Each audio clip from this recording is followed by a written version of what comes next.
So today, last week we talked about capital budgeting.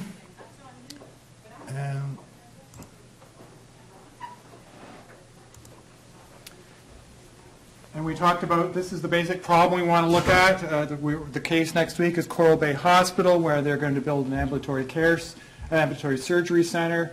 And we want to look at some of the worst and the best possible outcomes from that potential investment in order to help managers get a good grasp on what the risk of this investment is.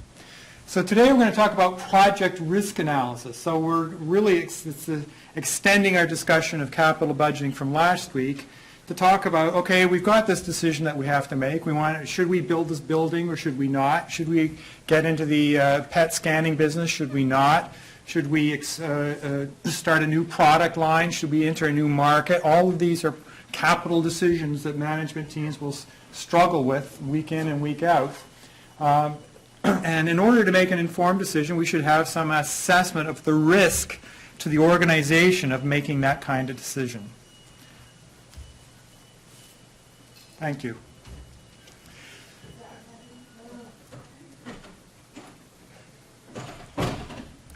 So as we talked about in Chapter 4, financial risk is related to the uncertainty about a project's profitability. Okay.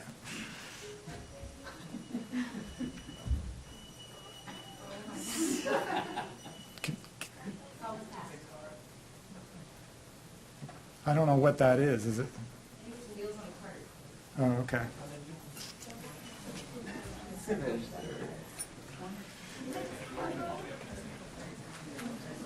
So in most capital budgeting decisions, there is uncertainty. Very seldom will the cash flows from making a capital investment be known with certainty. Therefore, that means, by definition, risk is evident in that decision. It is present. Almost all large capital decisions will involve risk because of the uncertain outcome. So as we've talked about in 742, there are different types of risk. And we talked about standalone risk, corporate risk, and market risk. What's a measure of standalone risk?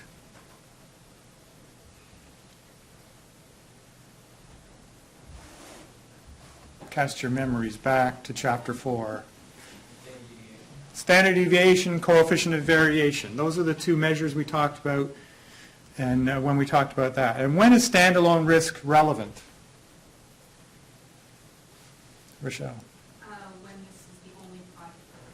Right. When it's the only project that an organization has. So basically, hardly ever is it conceptually relevant. Corporate risk. What is corporate risk? That's how it's measured. What is it? Explain to your grandmother what corporate risk is.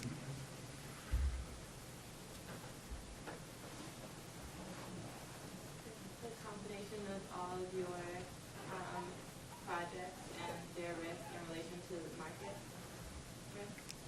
You were doing great till the last three words. Or in relation to each other. Yes, it's the relationship of the risk of a particular project to all the other projects that the organization has on the go. So if you're doing med, you're doing surg, you're doing OB, you're doing peds, and then you decide to add a mental health program, it's the relationship of the cash flows from mental health to the other projects in the organization. And what's market risk? Maybe you want to just repeat what you said, Michaela. The relationship of your combined portfolio to the rest of the market. Not the individual project. We're talking about project. Oh, okay. But you're right. So it's the relationship of the project to the market. So the reality is that in practical purposes, there are no good measures of corporate risk and market risk with respect to a particular project. The only risk we can really measure is standalone risk because we can calculate standard deviation and coefficient of variation. So let's go through a quick example of how we might assess the risk. We've got Midtown Clinics. This is from last week's example when we were talking about capital budgeting with the $200,000 piece of equipment, $40,000 shipping installation, the salvage value, and so on. And the utilization, all these are exactly the same as from last year. last week, and it is a not-for-profit. So here are the cash flows that we talked about last week. We're going to spend $240,000 to acquire this piece of equipment. $200,000 is the purchase price of the equipment, $40,000 is delivery and installation. That equipment will then generate net cash flows of $100,000, $105,000, $110,000, $141,000, and we calculated the net present value to be $117,000 and an IRR of 29.7%. That's all from last week. So there are three commonly used techniques to assess risk. And again, in line with my policy of trying to disclose what is used in the real world, sensitivity analysis and scenario analysis are extremely common. In fact, I don't think I can recall seeing a major capital investment proposal without either a scenario analysis or a sensitivity analysis.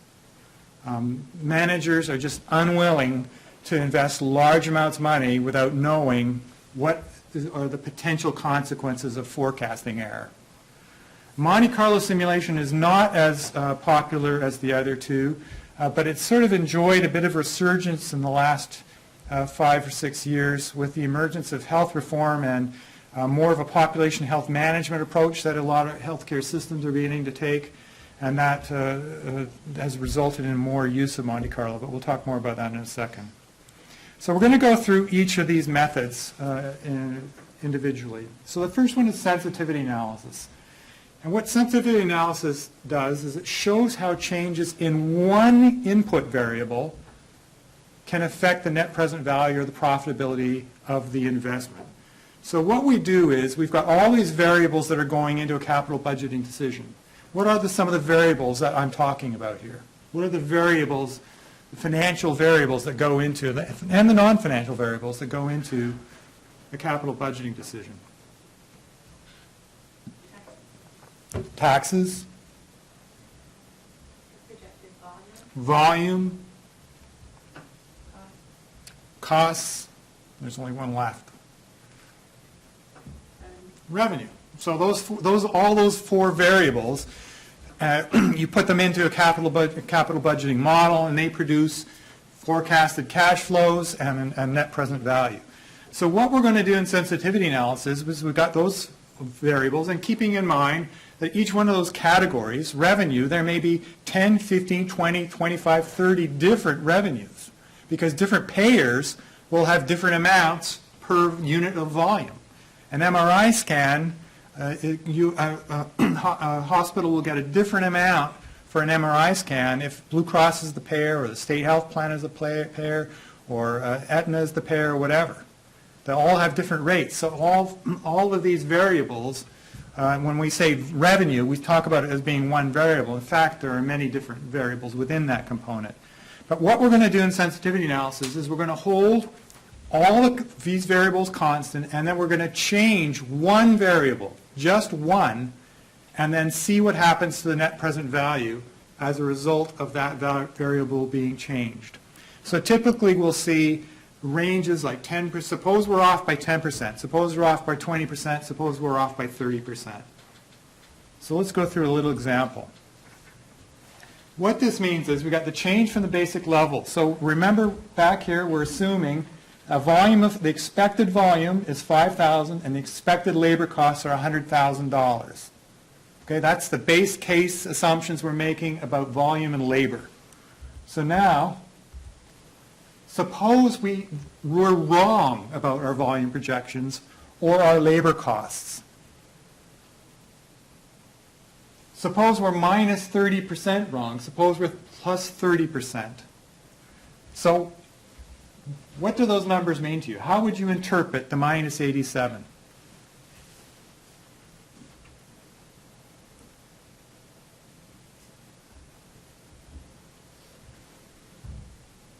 If volume was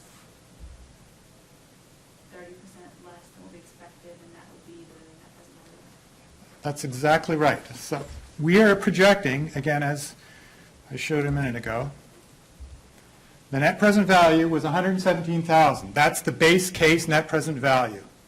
If everything unfolds according to what we think is going to happen, the net present value would be $117,000.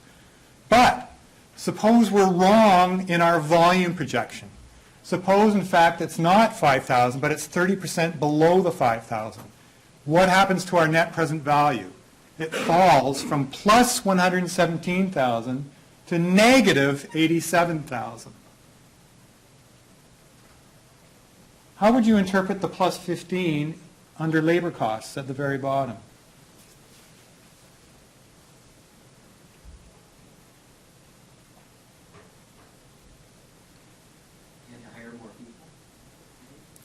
Okay, that's a potential explanation. Now, I'm just trying to get at, what does it mean now? What does the 15 mean? How is it useful? If you have a 30% increase in labor costs, then you've got your net present value. Exactly. So if your labor costs, you're projecting them to be $100,000, but if they're 30% more than you think they're going to be, that reduces the net present value from 117,000 down to 15,000. And one of the reasons that, as Spencer just mentioned, is that, well, let me ask Spencer, why might costs be, why might they be a lot higher than what you thought they're going to be? Inflation, or it could be, I mean, if you don't know about the volume, but if the volume increased, and you, like Brian said, we have to have more labor because of it.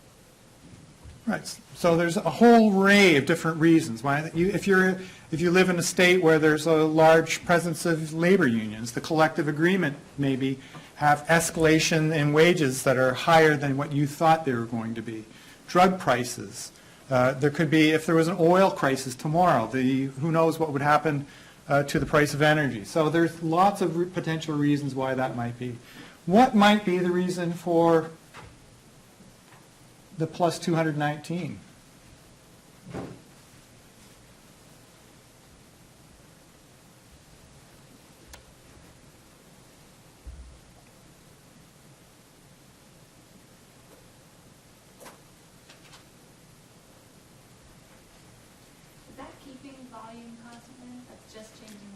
That 219 is just changing labor. Everything else is the same. So it wouldn't be like you had less volume and so you needed less employees? No.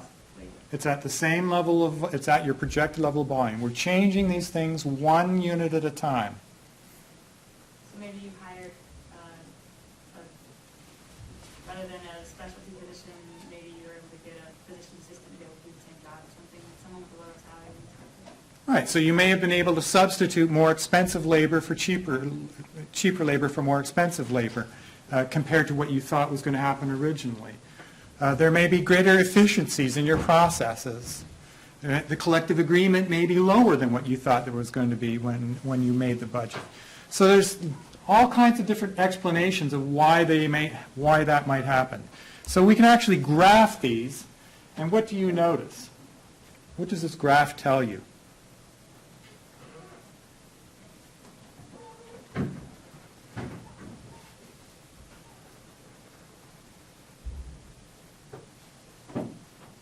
Changing volume has more of an effect on NPV than labor costs. So changing volume has more of an effect on NPV than labor costs. That's true. So how is that useful information? What does that tell you about risk? Rochelle? Tells managers that in order to mitigate the risk of a project, that volume is a factor that they should concentrate their efforts on. Right. So we combine both of those comments, which are very good comments. What this tells me as a manager, is that labor costs really aren't that big a source of risk to me. I mean, look at the table. No matter what happens to costs, if we think that plus 30 minus 30 is the maximum possible range of changes in labor costs, what do you notice about the NPV? It's always positive. Therefore, I would conclude as a manager that the variation, error in forecasting labor costs is not something I need to worry about as a manager. But look at what it is for volume. If we're off by 20% or more in volume, this quickly turns into a fairly large negative NPV project. So this graph tells us, because the slope of the volume line is steeper than the slope of the labor cost line, that volume is a greater source of risk. So now let's just follow Rochelle's comment for a second. How can you use this? Suppose the organization decides to make this investment. You go ahead.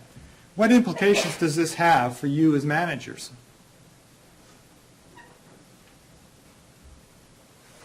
How can you use this? It's after the fact. We've made the decision. We're going to invest in this piece of equipment. So now the equipment is up and running. You've got patients coming in the door. Maybe you try to do some marketing or something to make sure that you can get the level of volume that you need. Exactly. This tells you how you have to focus your time as a manager. You have to get bodies through the door. That this project is dependent upon adequate volume. And if you don't pay attention to volume, it could turn into a negative NPV project fairly quickly. You don't need to worry about your labor costs as much. You need to focus on volume. So this kind of sensitivity analysis is very helpful, not only for assessing the risk of the project, it also helps direct managers' attention after the project's underway. Because you know in your mind, we've made the decision to invest in this technology, and I know that volume is going to drive its profitability. It tells you that this point forward, after the project begins, you've got to focus on volume.